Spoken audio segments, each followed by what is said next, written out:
이 엔비디아가 이 고점이라고는 생각은 하지 않아요. 싸가고 싶다라고 생각을 하시면 저는 오히려 마이크로소프트나 애플을 추천드립니다. 안녕하세요, 요리채원입니다.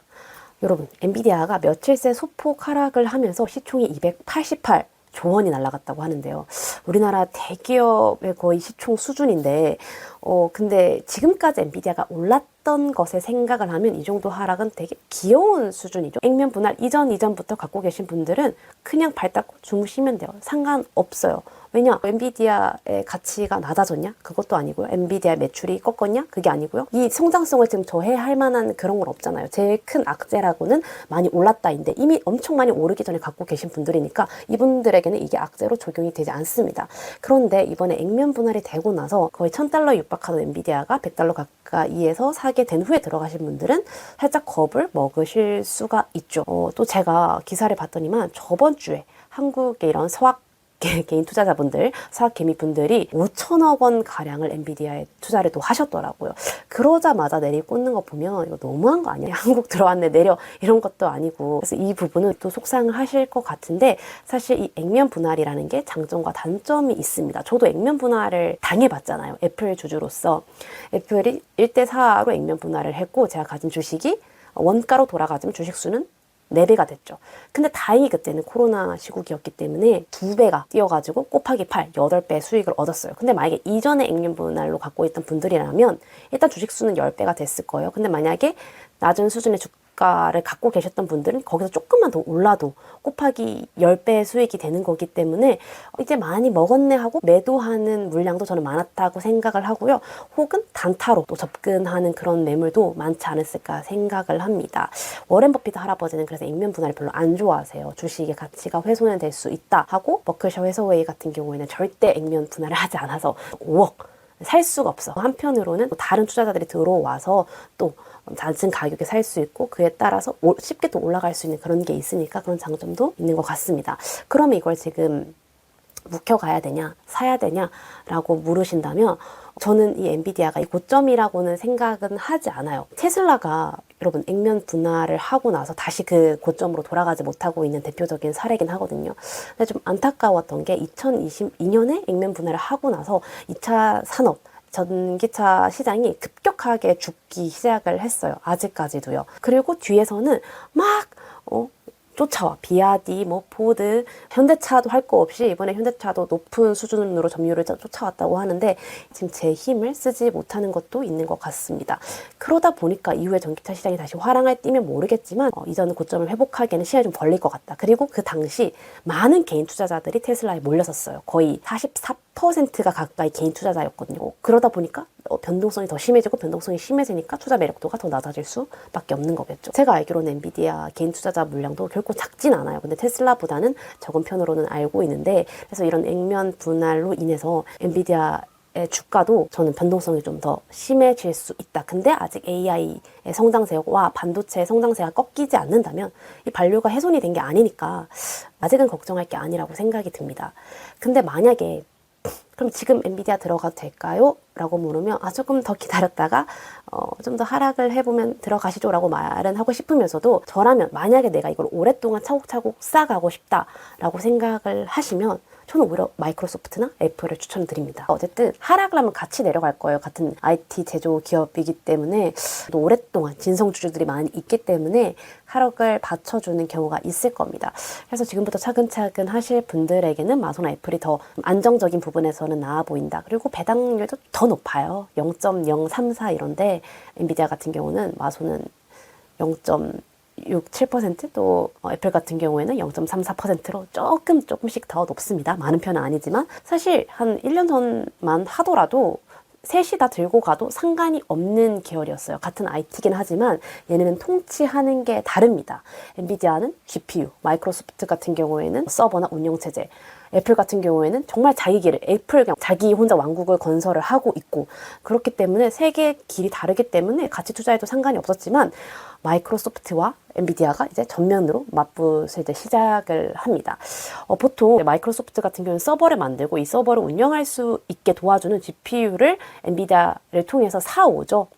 그렇기 때문에 어떻게 엔비디아 입장에서는 내 거를 사주는 그런 기업이겠지만 워낙 엔비디아 만드는 GPU 안에서만 작동되는 게 많고 또 성능이 좋기 때문에 슈퍼을이 될 수도 있거든요. 그러다 보니까 마이크로소프트한테 이번에 이런 얘기를 했다고 해요. 근데 나 이번에 너네 서버 말고 우리 자체로 만든 서버 있는데 그걸로 좀 적용해서 해주면 안 될까? 이걸 보고 마이크로소프트가 이렇게 될 경우에는 서버의 영역은 마소의 영역이잖아요. 근데 이 서버의 영역을 엔비디아가 가져가 버리게 되면은 오히려 나중에 만약에 마이크로소프트가 전용 AI 반도체 칩이나 그쪽에 진출하게 됐을 때 들어갈 틈이 좁아진다라고 생각을 해서 아니 싫어 라고 얘기했고요. 다른 CPU 시장도 깜짝 놀랄 일이죠.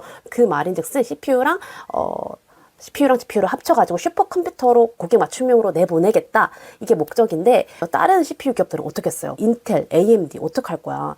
그렇기 때문에 이거는 너무 한쪽에만 몰아주는 독점이 될 수 있기 때문에 마소가 거절을 했고 일단은 엔비디아가 오케이 했답니다. 그래 너네 서버로 규격을 해 라고 한 발 물러났지만 이게 결코 그냥 물러날 것 같지는 않습니다. 몇 번이고 계속 트라이를 하게 될 거예요. 그래서 마이크로소프트가 어떤 대책을 내놓았냐면 야, 우리도 그냥 자체 AI 반도체 칩 만들자. 우리 뭐 못하겠느냐? 해가지고 이미 자체 AI 반도체 칩이 마이아 100을 출시를 했고요. 또 뒤이어서 코발트 100 역시 출시를 했습니다. 일단 마이크로소프트 이런 클라우드를 쓰는 사람들에게 먼저 배포를 해서 자신의 가두리 안에 만들어 놓을 수밖에 마소도 자기만의 지금 전쟁을 시작을 했습니다. 그렇기 때문에 지금은 엔비디아가 잘 나가도 마소한테는 영향이 이제 없겠지가 아니라 이제 둘이는 경쟁 기업이 됐다는 것을 말씀드리고 싶은 거예요. 지금까지 AI 반도체 칩의 80% 수요는 엔비디아에서 나옵니다. 그래서 아직까지는 이걸 치고 가기 어려움이 있겠지만 마이크로소프트뿐만 아니라 그 외에 구글, 아마존, 메타 역시도 자체 AI 반도체 칩을 개발하려고 나서고 있고요. 엔비디아에 납품하려고 노력하는 삼성 역시도 지금 마하원이라는 AI 가속기를 만들려고 노력하고 있고 또 엔비디아에 납품하는 SK 역시도 사피온이라는 자체 AI 반도체 칩을 출시를 했습니다. 그래서 이름만 알만한 그런 기업들이 자체 AI 반도체 칩을 만들려고 들어가고 있고요. 그럼에도 불구하고 엔비디아가 선방을 할 수밖에 없는 엔비디아가 옛날부터 AI 그 플랫폼을 만들 때 쓸 수 있는 쿠다라는 소프트웨어 프로그램이 있습니다.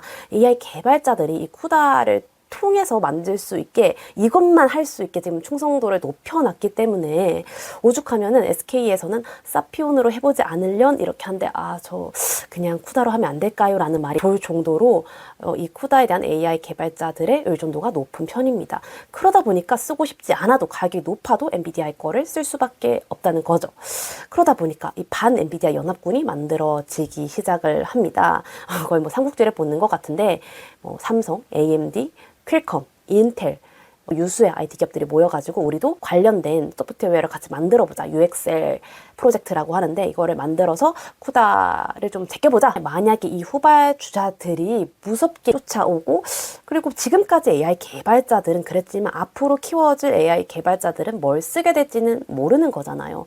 그렇다 보니까 좀 시간이 지나면 이 1등 특히 이 AI 반도체계의 1등이 바뀔 수 있다라는 가능성도 항상 열어두셔야 된다고 봅니다. 저는 AI에 있어서 1등은 무조건 구글이라고 생각을 했는데 이 구글을 밀려버리게 한 게 반구글 연합입니다. 그게 바로 오픈 AI고요. 이 오픈 AI가 만든 게 챗 GPT입니다. 그리고 또 신기한 게요. 이 오픈 AI 투자하고도 들어갔던 게 일론 머스크거든요. 진짜 확실히 난 사람이에요. 하나가 잘 가는 그 꼴을 못 보고 그걸 또 만들어 놓고 테슬라 주가부터 좀 어떻게 해줬으면 좋겠긴 한데 어쨌든 이 오픈 AI가 그렇게 해서 또 만들어지게 되었고 상장할 필요 없이 투자금을 쓸어 담고 있는 AI 기업이죠. 이 기업의 49%의 지분을 마소가 또 갖고 있긴 하고요. 근데 또 열받는 게 이 언어 모델을 제대로 실현하려면 엔비디아의 GPU가 필요하니까 둘은 뗄래야 뗄 수 없는 관계가 된 겁니다. 근데 마소의 AI 반도체 칩이 아직까지 확실하게 어떤 효능이 있는지는 밝혀지지 않았어요. 뭐 AMD보다는 40% 성능이 좋다라고 얘기가 나왔지만 엔비디아급은 아니기 때문에 말을 아끼는 것도 있다라고 생각이 들거든요. 근데 만약에 엔비디아에 비등한 수준이 나온다면 그런데 가격은 클라우드를 쓰는 사람들이 향해서 낮춘다면 이건 또 다른 시장 구도가 될 수 있다고 생각을 합니다. 그래서 1등의 자리는 외로워요. 그러니까 1등이 되려고 올라가는 이 성장주에 타면은 참 마음이 편합니다. 근데 이 1등으로 자리를 잡고 나오면 이제부터는 무조건 여기를 어떻게든 허점을 찌르려는 사람들밖에 없거든요. 테슬라도 올라갈 때는 마음이 편했지. 근데 이 1등 자리를 유지하기 얼마나 힘들어요. 아직까지 1등이긴 해요. 근데 점유율이 조금씩 줄어들긴 하잖아요. 그래서 지금 이 시장 같은 경우에는 엔비디아가 1등으로 완벽하게 독점을 잡은 시장이긴 한데 이 후발주자들을 절대 무시할 수는 없다. 근데 만약에 뭐 내년이나 내후년쯤에 반도체 시장이 다시 업황이 될 수도 있는 거고, 혹은 도저히 만들다가 야 엔비디아 못 따라가겠다, 안 되겠다 하면서 접을 수도 있어요. 워낙 많은 투자금이 들어가기 때문에. 그렇다면 결국에 다시 시장은 엔비디아의 손을 자연스럽게 들어줄 수 있다라고 생각을 합니다. 그렇다 하더라도 마이크로소프트의 서버나 운용체제가 사라질 것도 아니고, 특히 AI 기술에 대해서 오픈 AI를 또 갖고 있는 강력한 기업이기 때문에 설령 엔비디아가 1등을 유지한다 하더라도 마소는 경쟁력이 있을 것 같고요. 엔비디아가 1등이 위태위태롭거나 하면은 그 1등 차지할 게 누구겠어요? 당연히 마소가 되겠죠. 그렇기 때문에 제가 지금은 마소가 더 낫지 않을까. 근데 둘 다 들고 가도 나쁘진 않다라는 꼭 생각을 합니다. 그럼 애플은 뭐냐? 얘는 진짜 제 갈 길 가는 친구예요. 싸워. 나는 그냥 내 왕국에서 내가 알아서 AI 반도체 칩 만들어 갈게 하고 그냥 갑자기 나 M4라는 우리 AI 칩 만들어서 탑재스 하고 내버렸어요. 그러니까 얘네는 애초에 얘네들이 뭐 싸우든 반 엔비디아든 뭐든 관심이 없는 거예요. 자기끼리 프로세서 만들어서 TSMC에 부탁해서 칩을 만들고 그냥 넣어버리는 겁니다. 그리고 어차피 애플 쓰는 사람들은, 맥북이나 아이패드, 아이폰 쓰는 사람들은 그것만 쓰잖아요. 일단 그 사람들만 가지고도 충분히 먹고 살기 때문에 굳이 GPU 시장과 싸울 이유가 없는 거죠. 옛날에 뭐 안드로이드를 다들 써야 할 때도 아니 우리는 알아서 만들게 하고 iOS 체제를 만들어서 그냥 쓰는 거고요. 그래서 어떻게 보면은 제일 지금 이 AI 반도체 시장이 뜨거운데 지 맘대로 지 제 갈 길 가고 있는 건 애플이 아닐까. 그래서 이 마소와 엔비디아와 다른 뭐 AMD, 인텔의 이런 싸움이 될 동안 애플은 별 상관없지 않을까. 어차피 자기네 고객사들도 아니잖아요. 오히려 제일 경쟁에서 동떨어져 있어도 되지 않나 라는 생각이 듭니다. 그래서 저는 오랫동안 마이크로소프트랑 애플을 좀 투자하게 된 그 이유가 있고요. 사실 엔비디아는 제가 갖고 있지 않습니다. 네, 갖고 있지 않는데 모르겠어요. 이거를 더 투자를 하기에는 제가 이 마소 적금과 애플 적금도 빠듯하기 때문에 만약 그걸 넣었으면 더 큰 수익을 얻은 건 맞겠지만 이걸 새롭게 하기보다는 전 지금 이거를 계속 유지해서 갖고 갈 생각입니다. 근데 마소가 아무리 해도 다른 반 엔비디아 연합군을 만들어도 안 된다라는 시그널이 보일 때는 그때는 엔비디아로 가게 되지 않을까. 그래서 여러분들도 상황을 잘 살펴보시고 아직까지 엔비디아의 뭐 밸류가 꺾인 게 아니니까요. 조금 더 지켜보시되 이 뒤에 나타나오는 후발주자도 절대 무시하면 안 된다. 근데 나는 이게 좀 더 걱정된다 싶으면 마소도 괜찮다라는 말씀을 드리고 싶은 겁니다. 저는 차라리 그렇게 무겁게 안정적으로 가는 걸 더 선호하는 편입니다. 그럼 엔비디아랑 마소는 여기까지 보고요. 그러면 다음 시간에 만나요. 안녕.